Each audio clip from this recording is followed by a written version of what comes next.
Bonjour à tous, bienvenue sur LanguageCraft pour un nouvel épisode de Kerbal Space Program. Je suis le professeur Bill Silverlight. Alors on se retrouve pour l'épisode 12 de ce mode carrière qui commence à sacrément bien avancer sur ce joli lever de soleil, et on va se refaire une petite vidéo en post-prod. Ça avait pas mal plu et j'aime bien alterner, comme ça permet de faire certains trucs ensemble, de travailler d'autres fois tout seul, de jouer un peu tout seul et seulement de travailler sur les vidéos après, bref. On reprend exactement le même design que la dernière fois. Vous vous souvenez que je voulais essayer de mettre des boosters en plus et tout. J'ai essayé, ça ne marchait pas. Alors du coup, je me suis dit que j'allais tenter. C'est la première fois pour beaucoup d'entre vous, pour ceux qui ne regardent que la saison 2 de la série, c'est la première fois que je vais sur Menmus pour vous. Mais en fait, j'y suis déjà allé. Je connais un petit peu l'astre, et il a une gravité très faible, surtout comparé à Moon. Et du coup, je me dis que oui, je vais avoir besoin de beaucoup plus de carburant pour aller jusqu'à Menmus, mais sur Menmus même, pour me mettre en orbite, pour atterrir et pour redécoller, j'aurais besoin de rien quasiment. Donc je vais tester ça. Alors là, avouez que je rallume un petit peu mes réacteurs juste parce que sinon je ne peux pas tourner. C'est un truc énorme et ma seule façon de tourner, c'est d'utiliser mes réacteurs. Donc voilà. On va juste se mettre en orbite tranquillement, voilà. Et bon, alors, vous voyez, ça ondule dans tous les sens, c'est n'importe quoi. Heureusement, je vais bientôt pouvoir me débarrasser de ça. Et à partir d'ici, ça devient beaucoup plus facile à contrôler. Mais j'ai perdu pas mal de temps. Vous voyez que là, c'est un petit peu limite. Je suis obligé de remonter vers le haut pour remonter mon apoapsis. J'y arrive, hein. Mais c'était un petit peu tendu et c'est pas forcément ce qu'il y a de plus efficace, hein. Clairement pas. Bon, toujours est-il que tout va bien, on est en orbite, et on va pouvoir, non pas directement aller vers Menmus, mais vous voyez que la ligne verte, qui est donc l'orbite de Menmus, n'est pas tout à fait alignée. Donc la première chose à faire si on a envie de faire une rencontre, ça va être d'aligner nos orbites, d'aligner qu'on soit sur le même plan. Il me semble que je l'avais déjà fait un petit peu pour Moon, ou non, c'était en revenant de Moon, j'avais des trucs qui partaient dans tous les sens. Là c'est la même chose, et donc vous voyez que je vais juste très rapidement, voilà, ça prend pas longtemps, ça prend une quinzaine de secondes, parce que ça avait genre 2 degrés de différence, quelque chose comme ça. Vous voyez, là je suis à 0,1 degré, donc on est bon. Maintenant, alors autant pour Moon, je peux le faire sans les manœuvres, les points de manœuvre comme ça, parce que je connais bien, je sais, moi quand j'ai commencé à jouer au jeu, il n'y avait pas ces points de manœuvre. Autant pour Menmus, je connais un petit peu moins bien, du coup je préfère regarder, et c'est pas mal comme ça, je suis assez content de ce que j'ai. J'ai pris un tout petit peu de retard quand même, mais on devrait être bon, on devrait avoir ce qu'il faut pour y arriver, même si on pioche un petit peu plus dans les réserves que ce que j'aurais voulu. Là on est en train d'utiliser les réserves que les vaisseaux devaient utiliser pour freiner en arrivant à Menmus, mais bon, visiblement, est-ce que j'ai toujours assez? Ouais, c'est bon. Petit moment de suspense, même si moi je connais. Et voilà, donc j'ajuste un petit peu là, juste avec le RCS. Donc on est bon. Donc j'ai plus du tout de carburant là, ou quasiment pas. Mais il me reste un de ces grands carburants, enfin longs carburants, mais petits carburants individuels, celui de la capsule de tout en haut. Et j'ai eu de la chance, j'avoue. Ce carburant là, ça a été juste ce qu'il fallait pour freiner.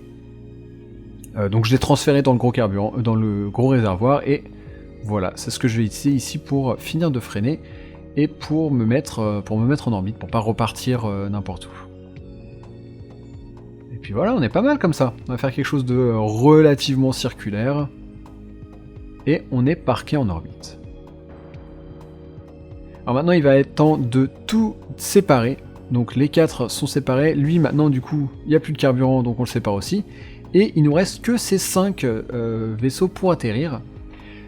Pourquoi 5 ? Parce qu'il y a plein de biomes sur tous ces astres, et que, enfin sur tous ces corps, et moi j'ai envie d'envoyer, en une mission, de visiter plusieurs biomes. Donc là c'est Jabba the Hutt qui commence, et je suis allé regarder une carte sur le wiki officiel de KSP, pour voir exactement, pour me renseigner sur tous ces biomes, lesquels ils étaient, où les trouver. Bon, ça c'est pas forcément super réaliste, parce que c'est vrai que si c'est la toute première mission qui est envoyée sur Menmus, il n'y aurait pas de carte disponible. Mais bon, après à vous de me dire si vous voulez que je l'utilise par la suite ou pas. C'est vrai que c'est un petit peu abusé du metagame, mais en même temps, voilà, c'est sympa de pas forcément tout découvrir soi-même.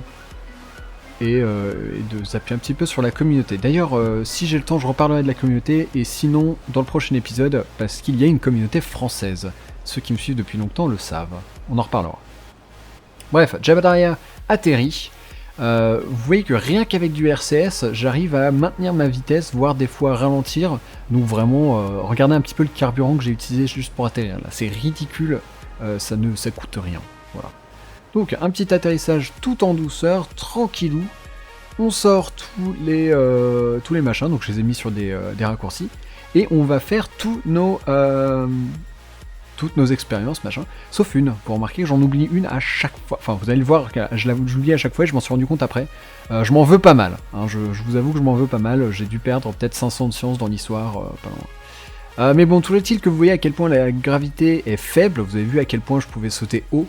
Donc voilà, c'est génial. Là, par contre, j'annule mon drapeau parce que je me souviens plus de dans quel biome j'étais et j'aime bien le marquer sur le drapeau. Donc je suis obligé de re-rentrer dans la capsule. Je sais pas pourquoi, ranger le drapeau, le reprendre, et là du coup je peux le reposer.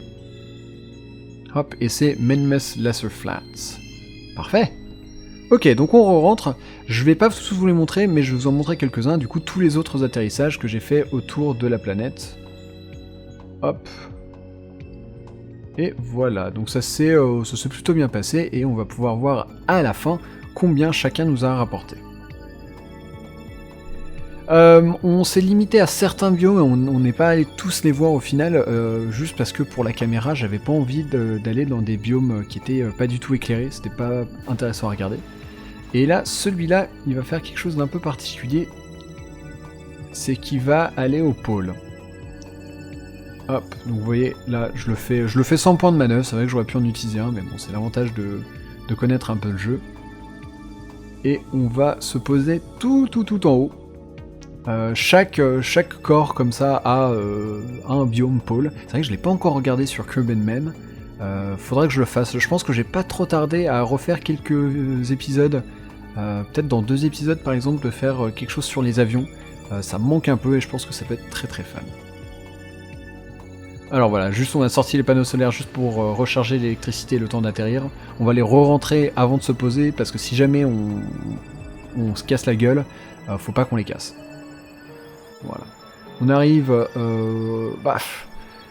ce genre de truc, le truc avec Menmes, c'est qu'on peut arriver à fond, ce sera quand même un atterrissage en douceur, et pas un truc fait à la dernière minute. Ah, vous voyez, j'ai atterri un peu vite, et c'est pas grave, il n'y a pas de gravité, on s'écrabouille pas, donc c'est bon. Voilà, donc là je vous passe le coup de récolter la science et tout machin. Je vous montre juste un petit peu où je me mets à chaque fois sur la planète. Enfin, sur le satellite. Et là, je vais faire une connerie. Non, c'est pas là. Si, c'est là, je fais une connerie. Vous voyez qu'en bas, juste en dessous du trait turquoise, il y a déjà Jebediah qui s'est posé là. Et en fait, le problème, c'est que vu qu'on les voit à travers Menmes, je m'en étais pas rendu compte. Je m'étais dit, ah ben non, c'est bon, c'est autre part. Donc bon, tant pis pour moi. Ce que j'ai fait, c'est que par la suite, Jebediah, je l'ai fait décoller et atterrir autre part, donc ça je vous l'ai coupé au montage, c'est pas... voilà, vous aurez déjà vu plusieurs atterrissages. À Menmenissage, ouais, des amunissages. Ouais, pourquoi pas. Du coup, voilà, je l'ai passé, mais j'ai pu récolter de la science dans bien 5 biomes différents et non seulement 4. Heureusement, j'en suis rendu compte avant de redécoller, sinon ça aurait été un petit peu fâcheux. Mais voilà, donc c'était un petit peu long, parce que sous 3000 mètres d'altitude, on ne peut pas faire de warp. Donc j'étais obligé d'avancer très lentement. J'ai failli à un moment brûler vers le sol, mais je me suis dit non, peut-être pas quand même. Voilà. Et si vous regardez bien, en fait, à chaque fois que je m'apprête à atterrir, vous voyez ma caméra partir un peu dans tous les sens vers le ciel, c'est qu'à chaque fois je cherche le soleil. Pourquoi ? Parce que le soleil, enfin la direction du soleil va m'indiquer la direction de mon ombre. Et que l'ombre, quand on ne veut pas se cracher, c'est très important. Voilà, donc tout simplement. Ensuite, lui... Alors, vous voyez que Menmes, déjà, c'est minuscule. Elle est surnommée la boule de glace du jeu. Et il y a un peu de ça. Et du coup, c'est tous les messages de science, c'est pour indiquer voilà, qu'il fait très froid, que c'est tout petit, qu'il y a des petits cristaux. Tout ça, c'est fait de petits cristaux, et il y a des sortes de lacs, on va dire, tout ça. Et il y a plusieurs... En fait, c'est pas juste un biome, tous ces lacs. Il y a plusieurs types, ça s'appelle les flats. Et donc, il y a plusieurs types de flats, comme ça. Et nous, on est surtout allé dans les flats, pas tous, mais surtout. On est allé sur 3 types de flats, on est allé au pôle Nord et dans les Midlands. Midlands, c'est genre la hauteur moyenne. C'est... Bon, disons que si Highlands c'est plateau, là ça va être des petits plateaux, voilà, on va dire, quelque chose comme ça. Donc voilà, donc celui-là est très horizontal, mais bon, bah, c'est pas grave, c'est Medmess, donc on ne peut pas se louper, même si on arrive complètement à l'horizontale. C'est l'avantage. Hop, et voilà. Ah ben voilà, c'était Jabba the Hutt, justement, ça c'est quand il a refait son truc, il a changé d'endroit. Bon, finalement, je vous l'avais montré. Et sans plus attendre, voilà, on a fait toute notre science, on va repartir.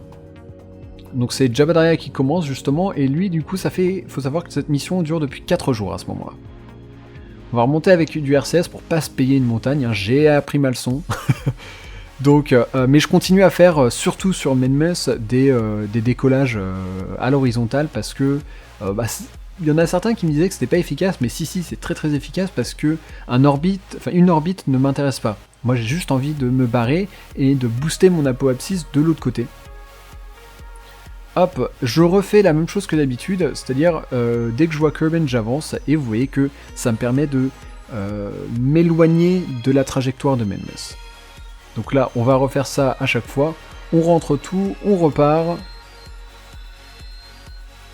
Et pouf, voilà.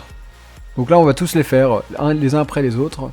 C'est des décollages assez standards. Et vous remarquez que autant Jabba the Hutt sur son vaisseau, il y avait écrit qu'il en était à 4 jours de voyage, autant tous les autres, ils sont à 5h45. Alors pourquoi ? Parce que Jabba the Hutt était le vaisseau, la capsule tout en haut, donc du coup c'était son vaisseau, le grand vaisseau du départ. Donc pour lui, la mission a commencé à partir du moment du décollage, alors que pour tous les autres, la mission n'a commencé qu'au moment où ils ont été séparés du vaisseau mère, c'est-à-dire alors qu'ils étaient déjà en orbite autour de Medmess. Mais bon, voilà, donc du coup on a tous nos vaisseaux qui sont en train de se préparer à revenir. On en a un qui est parti vachement plus loin, c'est bizarre. Je me demande si c'en est pas un qui était un petit peu buggé. Il y en a un qui s'affichait pas pendant un temps, et du coup j'ai quitté, enfin je suis retourné au menu principal, je suis revenu et c'était réglé, mais... Bon bref, toujours est-il que si vous regardez un peu le carburant, je peux largement me permettre de faire un petit peu de bêtises ou quoi que ce soit. Voilà, j'ai largement assez de carburant, ça y a pas de souci. Pour tous, même ceux comme Jabba the Hutt qui avaient dû faire 2 voyages, ou ceux où je m'étais dit au moment du redécollage de Medmess, je l'avais fait complètement à l'arrache, même eux, j'ai pu utiliser plein de carburant pour freiner au dernier moment. En arrivant sur Kerbin, je me suis dit pourquoi pas. Et donc ça a posé aucun problème, donc vraiment j'avais beaucoup plus de carburant que ce dont j'avais vraiment besoin en fait. Là vous voyez que comme la dernière fois, comme avec Moon, il y a à chaque fois ces espèces d'ovales qui se succèdent parce que j'ai fait un time warp entre chacun. Et je crois que c'est lui qui va arriver en premier. Ouais. Ok, donc là, pareil, les atterrissages, je vais pas tous vous les montrer parce que c'était vachement du travail en chaîne. Mais je freine à mort même si j'ai pas besoin. J'ai à chaque fois mis le périapsis à 20 000, parce que 20 000 ça va suffisamment me freiner même si j'allume pas mon réacteur. Mais pourquoi pas ? Pourquoi ne pas allumer ce réacteur ? C'est...